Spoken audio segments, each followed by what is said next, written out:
Hey everybody, my name's Matt, and we are right in the middle of a series called Thief of Everything. What's it about? Well, it's about the one thing that all of us have the potential to get caught up in: comparison. It's when we compare something about ourselves against something about someone else. And so to set up what we're talking about today, I have to ask if you love one person in particular: Loki. He's awesome. You know Loki. He's called the God of Mischief, which would have been a great nickname for some of you probably when you were in middle school. But Loki is played by Tom Hiddleston, this incredible actor who does an amazing job of showing that part of Loki is always torn between good and evil. Almost all of Loki's issues originate with his struggle with one single person: Thor, the god of thunder. Listen, this is Loki's older brother. Now, the problem is super simple. Loki was jealous. I mean, look at Thor. Look at those arms. Look at his hair. Have you ever heard him talk? Who wouldn't want to be Thor? Thor was the golden child and the heir to the throne. But Loki was the mischievous little brother hiding in the shadows. And his jealousy took him to all kinds of negative places. Why? Well, because that's what jealousy knows how to do. When it comes to your heart, jealousy is a silent killer. And so one of the interesting things about jealousy is that I've never heard a single person ever actually say, you know what? I struggle with jealousy. I feel jealous toward my best friend, or toward that random girl on IG, or to that guy who's on my team who everyone just knows is better than me. Now, I'm not trying to convince you that you have a jealousy issue, but instead, let me tell you what it looks like for me. So, when I was growing up, me and this guy named Chris, we were really good friends and we played all the sports together. In football, I was the center and he was the quarterback. And so we were very much a tandem. We played all the sports at the exact same time, but on the field, Chris is the one who got all the accolades, he's the one who got all the honors, and he's the one who won all the awards. Now, as a result, our team was a lot better. It was fun playing with Chris, but inside, there was a large part of me that was just jealous because Chris is getting all this attention. He's the one having all these awards, and I'm like, I want that. I wish that was something that I could get. Now, the problem with the story is that Chris was just faster than me and stronger than me and overall more athletic than me. I mean, the guy ended up being an MLB draft pick and he played D1 football. I didn't do either of those two things. And so in reality, the problem is that Chris was just better and more impressive on the field, but I was still jealous. I was just envious. Now, I never would have been able to identify that, but it was just good old-fashioned jealousy, total envy. And when it came to who was most athletic and impressive on the field, he was Thor and I was Loki. Now, was my problem Chris? Like, was he actually the problem? Not really. Because if the roles were reversed and I was the one who was more athletic than he was, I would have had no problem with him. I mean, Chris was my friend. We spent a lot of time together. But my problem was that he had something that I wanted.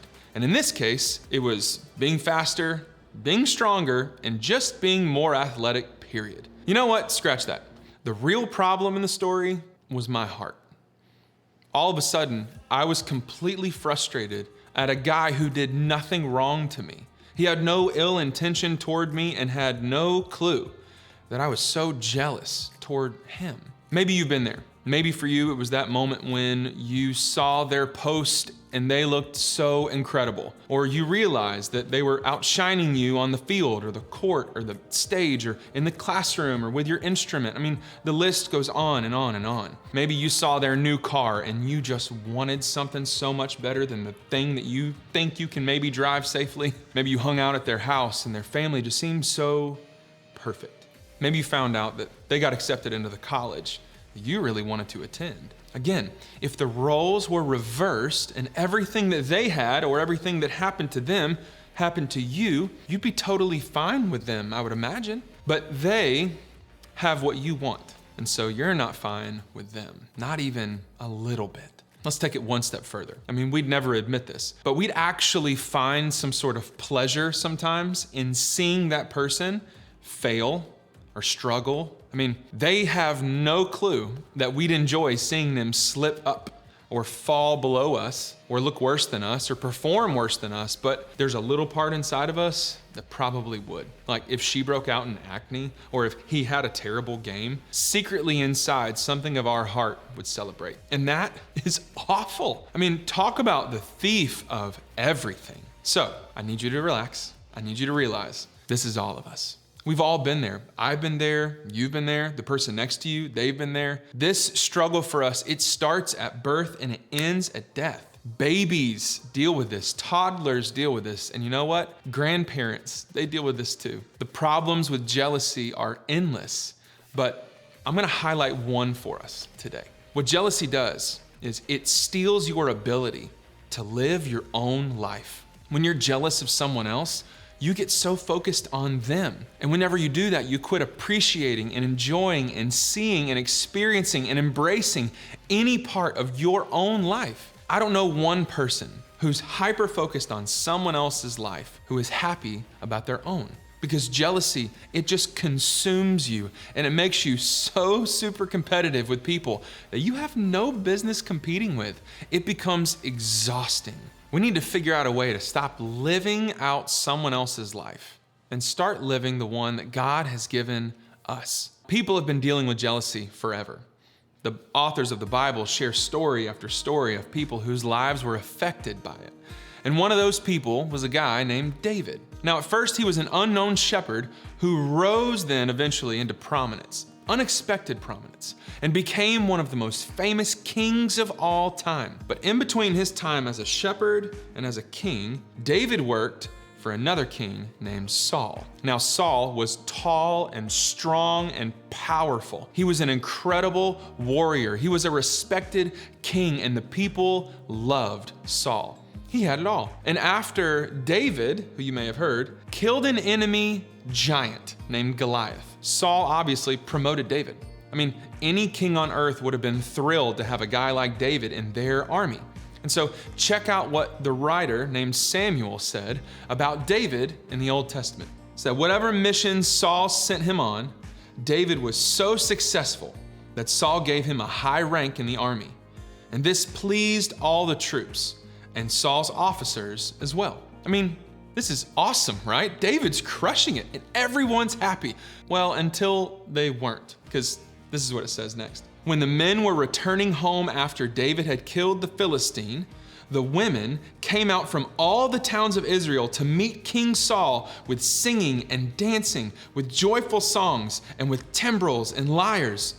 And as they danced, they sang, Saul has slain his thousands and David his tens of thousands. So this is when the so happy to have you around David days kind of ended for Saul. I mean, for you, this is when he starts dating her.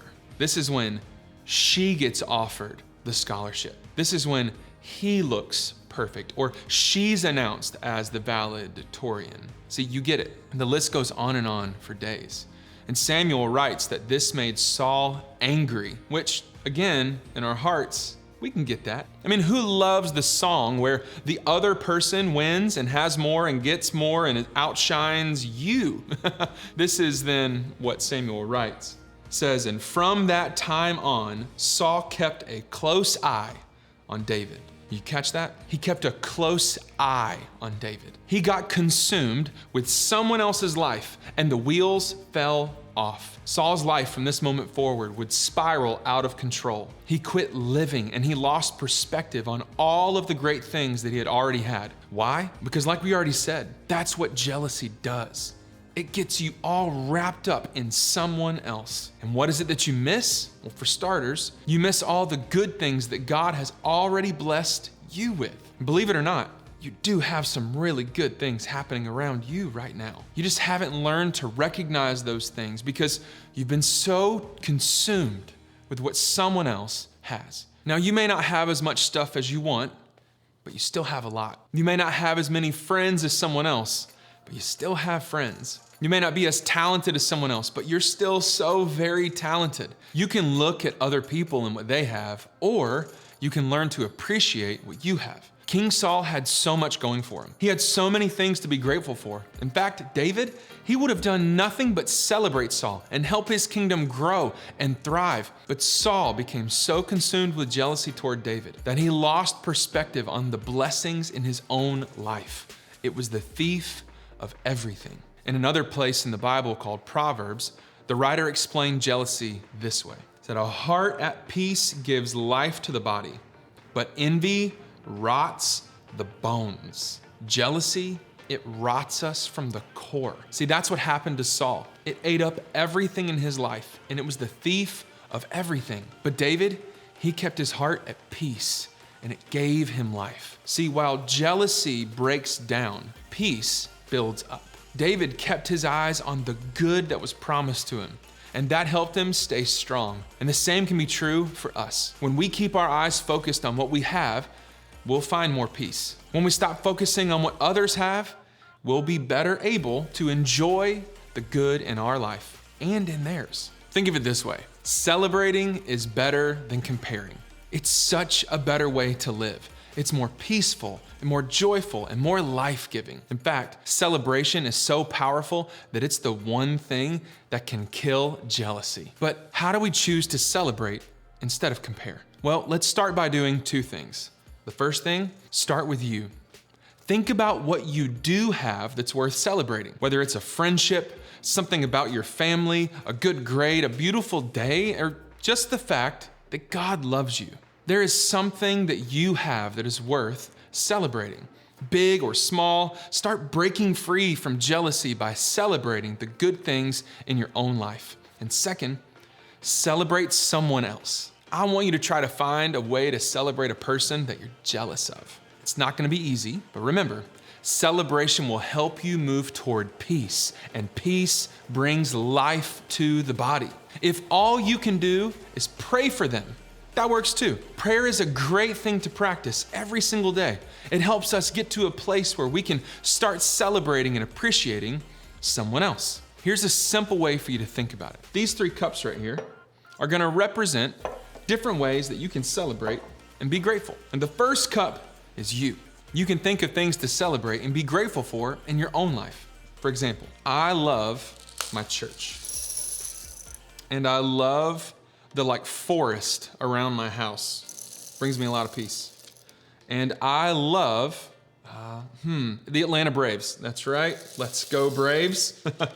And maybe for some of you, you can think of a kind of food. For me, I love Chick-fil-A.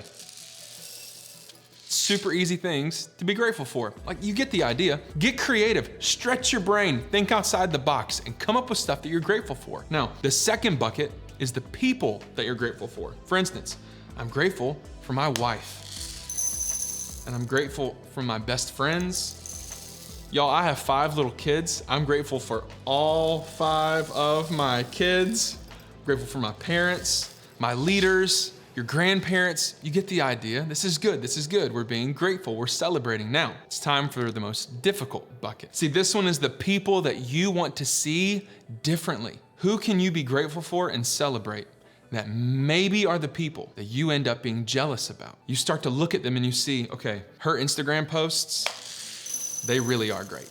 And he really is funny. A lot of people laugh, and I do too, I gotta be honest. She really is a great lacrosse player. And he really is that nice. I think genuinely to everyone, I can be grateful for those things as well. Now, it may feel forced at first, but don't worry. Over time, this practice will start to feel more genuine, and eventually you'll feel your heart changing. Let me move these out of the way. And I want you to imagine if Saul had celebrated David instead of being jealous. How much better and happier would his life have been? But instead, Saul tried to take David's life and ended up losing his own. It's pretty dramatic, but all of that happened because jealousy was the thief of everything. And you and I, we have the same choice. We can waste our time and our energy focused on other people's lives and what they have, or we can learn to be grateful for what we have. Celebrating is better than comparing. And by the grace of God, we can put an end to jealousy. We can start focusing on the blessings that God's given us, and we can live our lives with more joy. So when you head to small group, Think about opening up to them as you answer this question. Who is one person that I can choose to celebrate this week?